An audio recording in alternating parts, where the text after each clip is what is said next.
одоогоос 5 жилийн өмнө би гадаадд явж байхдаа санамсаргүй эдийн засгийн алуурчны өчил гэдэг номыг олж уншсан. Тэгээд 2008 онд манай хэвлэлүүдэд эдийн засгийн алуурч нийтлэлээ хэвлүүлж байсан.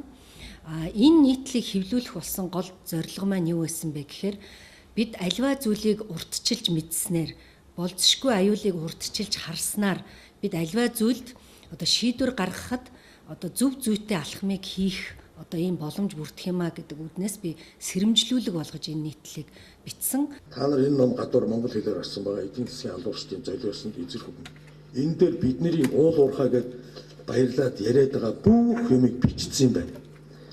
Энэ дөрвөн бүрийг та нар уншаад үзээрэй. Мянгаыг хулгайлахын тулд хулгайчийн гар хэрэгтэй. Саяыг хулгайлахын тулд үгсэн бүлэглэл хангалттай гэж. Тэргүүмийг хулгайлахын тулд хууль гаргуулах хангалттай. Харин хуу хамахын тулд ганцхан үзэл суртал хэрэгтэй гэж байна. Өнөөдөр манайд бүлэглүүд байгуулагдсан байгаа. Хууль гаргаад эхэлсэн байгаа.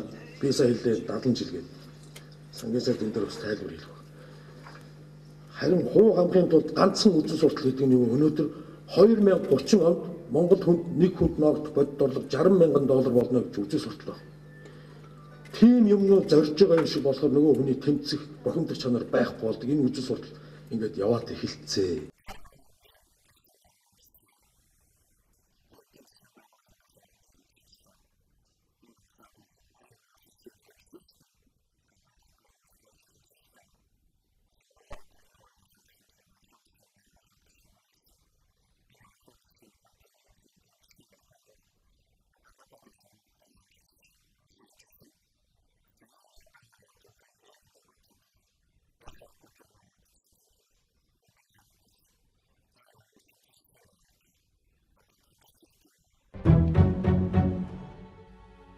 Үзэгч та бүхэн хөлсний алуурчин гэдгийг мэднэ.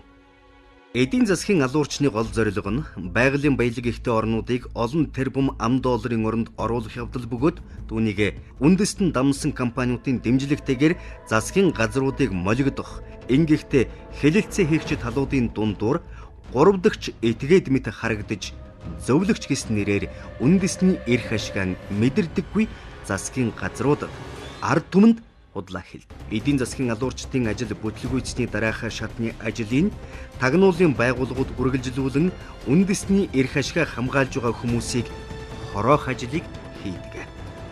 Эдийн засгийн алуурчид энэ орчлонгийн анхны даяарчилсан эзэнт гүрнийг байгуулж чадсан. Тэр нууц гүрэнтэй.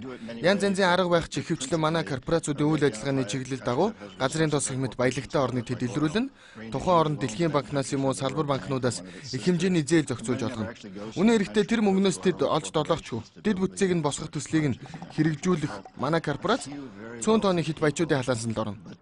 Харин цахилгааны мөнгө төлж чадахгүй юм уу хурдны замаар тэрэг барьж явах чадлагүй хүмүүсийг яагаад дэмжихгүй? Тэд харин ч татварыг их хэмжээний үр ширэнд баригдана. Тэр мөчтөнд бид эргэж ирээд танах чинь өрөөдөлж чадахгүй байгаа юм байна шүү дээ. Аливаа дундаа яа манай банк компаниудад газрын тусаа хямдхан зарчих. Нэгдсэн үндэсний байгууллагын хуралдаан дээр манай ашигтай саналаа өг. Хашаанд чинь зэргийн бааз байгуулахыг зөвшөөр. Ингэж яваад л бид алдсан юм шиг байгаа юм. Тэгээд дургуутлаа илэрхийлсэн удирдагчдыг нь хөлсний алуурчнаар устгуулна. Харин Иракт улсын явдал шиг хөлсний алуурч нь бүтлгүүтэл цэргээ оруулна. Одоо үзэгч та бүхэн чухам юу болоод байгааг ойлгож байгаа байх. Хэдий болтол монголчууд тархи авгаалах юм бэ? Хэдий болтол үлбгэр улс төрчдийг харж энэ хэд маань хизээ гэгэрх юм бэ гэж хүлээх вэ? Том гүрнүүд Монголд болох үйл явдлуудыг урдаас бүр 20 жилийн өмнөөс харж байсан гэж хэлэх үндэстэй юм. Үнэгүй юм гэж энэ хорвоод үгүй. Эзэн нэгэн цагт өгсөн мөнгөө эргүүлэн авч таараа. Энэ газрын зураг дээр гадаадынхны эзэмшдэг одоо орд газруудыг тэмдэглэсэн байна. Үнэхээр энд зай завсар гэж алга. Ийм нөхцөлд монголчууд бид юунд итгэж амьдрах вэ?